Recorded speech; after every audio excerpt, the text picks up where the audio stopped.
Hello. तो कक्षा 10 के प्यारे विद्यार्थियों, आप सभी लोगों का हमारे यूट्यूब चैनल लेके मैथमेटिकल सलूशन में स्वागत है, अभिनंदन है।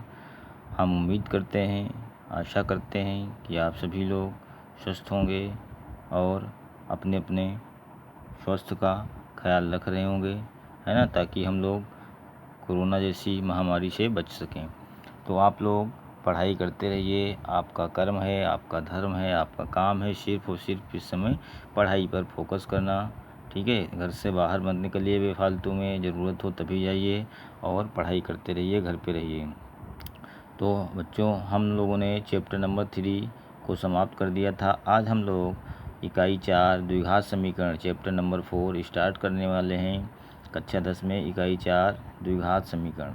तो सबसे पहले द्विघात समीकरण कैसा होता है, किसको कहते हैं द्विघात समीकरण, क्या इसकी खूबियाँ होती हैं, इसमें किस किस तरह के क्वेश्चनों को हमें हल करना है, इसके बारे में हम लोग डिस्कस करेंगे। तो द्विघात समीकरण ऐसा समीकरण, मतलब समझिएगा, ax² plus bx plus c के रूप का समीकरण, समझ गए। ax² plus bx plus c के रूप का, मतलब इस रूप का समीकरण जो है वो द्विघात समीकरण कहलाता है। कब? इस कंडीशन है यदि a is not equal to 0, a does not equal to 0, समझ गए। यदि a बराबर 0 नहीं है तो इस तरह का जो समीकरण आपके सामने कहीं दिखेगा, ax² plus bx plus c के रूप का समीकरण द्विघात समीकरण कहलाता है। यदि a does not equal to 0, यदि a का मान 0 नहीं है तो कहलाएगा, वरना नहीं कहलाएगा। ठीक है, तो आप लोग देखिएगा, इस तरह के समीकरण को हम लोग द्विघात समीकरण कहेंगे यदि a का मान 0 नहीं है तो। और यदि हम ax² plus bx plus c बराबर 0 कर देते हैं तो ये द्विघात समीकरण का मानक रूप कहलाता है। कैसा रूप? ये द्विघात समीकरण का मानक रूप कहलाता है, स्टैंडर्ड फॉर्म में हो जाएगा, है ना। यदि घातों को घटते क्रम में ऐसे लिखा है, बराबर 0 हो गया, तो ये द्विघात समीकरण का मानक रूप कहलाता है। इसी से द्विघात समीकरण बनता है। अब देखिएगा, यदि हम a बराबर 4 रख देते हैं तो 4x², b बराबर 3 रख देते हैं तो 3x, c बराबर 7 रख देते हैं तो 7 बराबर 0, ये आपका द्विघात समीकरण बन के तैयार हो गया। तो ये आपका द्विघात समीकरण का मानक रूप कहलाता है, ये द्विघात समीकरण कहलाता है यदि a का मान 0 नहीं है तो। क्योंकि यदि a का मान 0 हो जाएगा तो x की घात 2 की गुणा होगी तो x² गायब हो जाएगा, तो x की घात 2 इसमें बचेगा नहीं, तो इसलिए द्विघात समीकरण नहीं होगा। तो ये था द्विघात समीकरण, द्विघात समीकरण का मानक रूप। इस क्वेश्चन में जैसे हम लोग दो चर वाले रैखिक समीकरणों को हल करते थे, वहाँ 3 विधियाँ होती थी, बीजगुणन विधि, विलोपन विधि और प्रतिस्थापन विधि। उसी तरह यहाँ पे द्विघात समीकरण को भी हल करने की 3 तरीके हमारे पास हैं। एक तो गुणनखंड विधि, है ना, गुणनखंड करके। दूसरा कौन सा? दूसरा पूर्ण वर्ग बनाकर हल करना। और तीसरा द्विघातीय सूत्र, जिसको कहते हैं धराचार सूत्र, x बराबर -b plus minus √b² minus 4ac बटे 2a का प्रयोग करके भी द्विघात समीकरणों को हम हल कर सकते हैं, है ना।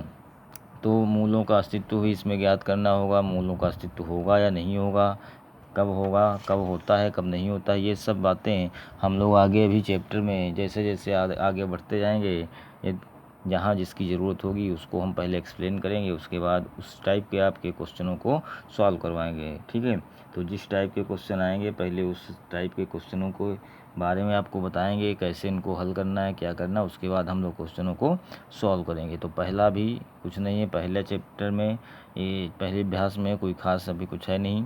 पहले अभ्यास में आप देखेंगे, अब इसके बाद हम लोग करेंगे अभ्यास 4.1। अभ्यास 4.1 क्वेश्चन नंबर पहला लिखा हुआ है कि जांच कीजिए, क्या लिखा हुआ है? जांच कीजिए कि क्या निम्न द्विघात समीकरण हैं, द्विघात समीकरण हैं, ये आपको बताना है। नंबर 1, इसका पहला वाला पार्ट लिखा है x प्लस 1 का होल स्क्वायर बराबर 2 ब्रैकेट में x माइनस 3, ये लिखा हुआ है। ये आपको बताना है कि ये जो लिखा है x प्लस 1 का होल स्क्वायर बराबर 2 ब्रैकेट में x माइनस 3, ये द्विघात समीकरण है या नहीं है, ये आपको बताना है। तो देखिए इसको हम लोग सॉल्व करेंगे। ए प्लस बी का होल स्क्वायर खोलेंगे, a square plus b square plus 2 एकम 2ab हो गया। इसको 2x माइनस 2 3 6, इसको पक्षांतर कर लेंगे, सब बाएं पक्ष में ले आएंगे। 2x आएगा तो माइनस का हो जाएगा, माइनस 6 आएगा तो प्लस हो जाएगा बराबर 0। प्लस का 2x माइनस का 2x कट जाएगा तो बचेगा x स्क्वायर प्लस 6 और 1 7 बराबर 0। अब इसकी लिखेंगे इसमें ax square plus bx plus c बराबर 0 से तुलना करने पर तो तुलना करेंगे तो a का मान यहाँ देखिए एक्स स्क्वायर के साथ में a है, यहाँ एक्स स्क्वायर के साथ में 1 है तो a बराबर 1, bx का यहाँ गुणांक है ही नहीं 0 हो गया, c का मान यहाँ पे 7 है। तो देखिए a का गुणांक 1 है आया है यहाँ पे, इसलिए हम कहेंगे कि ये द्विघात समीकरण है। यदि a का मान 0 होता तो द्विघात समीकरण नहीं होता। हमने आपको बताया यहाँ पे यदि a does not equal to 0, a का मान 0 नहीं है तो द्विघात समीकरण होगा। तो यहाँ a का मान 0 नहीं है, a का मान 1 आया है, इसका मतलब ये जो आया है ये द्विघात समीकरण है। ठीक है, ये क्या है, ये द्विघात समीकरण है। ठीक है, इसी तरह सेकंड वाला पार्ट आप लोग हल करेंगे। एक्स स्क्वायर माइनस 2x बराबर माइनस 2 ब्रैकेट में 3 माइनस एक्स, तो इसमें भी देखेंगे एक्स स्क्वायर माइनस 2x बराबर minus 2 3 6 minus minus plus 2x हो गया, है ना। एक्स स्क्वायर माइनस का 2x, ये 2x इधर आएगा माइनस हो जाएगा, माइनस का 6 इधर आएगा प्लस हो जाएगा। तो देखेंगे कि एक्स स्क्वायर माइनस 2 माइनस के 4x हो गए प्लस 6 बराबर 0। तो इसमें भी आप लिखेंगे x square plus b x plus c बराबर 0 से तुलना करने पर a बराबर कितना है, 1 है ना। यहाँ ये जो आपका आया हल करने के बाद इसमें देखिए x की घात 2 है, द्विघात समीकरण ये भी है। ठीक है, तो इसी तरह हम लोग हल करेंगे पार्ट नंबर 3 को। पार्ट नंबर 3 देखेंगे आप लोग। पार्ट नंबर 3 क्या है, पार्ट नंबर 3 है कि x माइनस 2 है ना, x minus 2 into x plus 1 बराबर x minus 1 into x plus 3।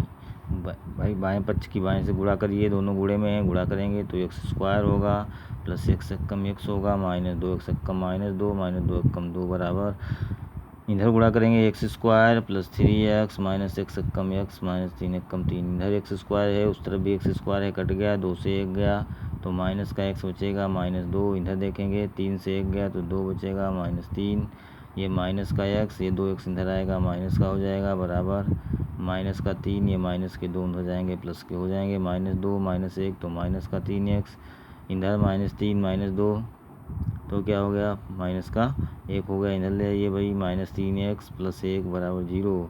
अब यहाँ देखेंगे कि a बराबर कितना है, 0 है। इसकी तुलना करेंगे किससे, लिखेंगे यहाँ पे ax square plus bx plus c बराबर 0 से तुलना करने पर a बराबर 0, b बराबर माइनस 3, c बराबर 1 है। तो a का मान चूँकि 0 है इसलिए द्विघात समीकरण ये नहीं है, द्विघात बहुपद ये नहीं है। ठीक है ना। तो इस तरह आप देखा आपने कि हमने आपको 3 पार्ट हल करके बता दिए। इसी तरह आप लोग आगे के भी पार्ट हल कर सकते हैं, उनको देखेंगे।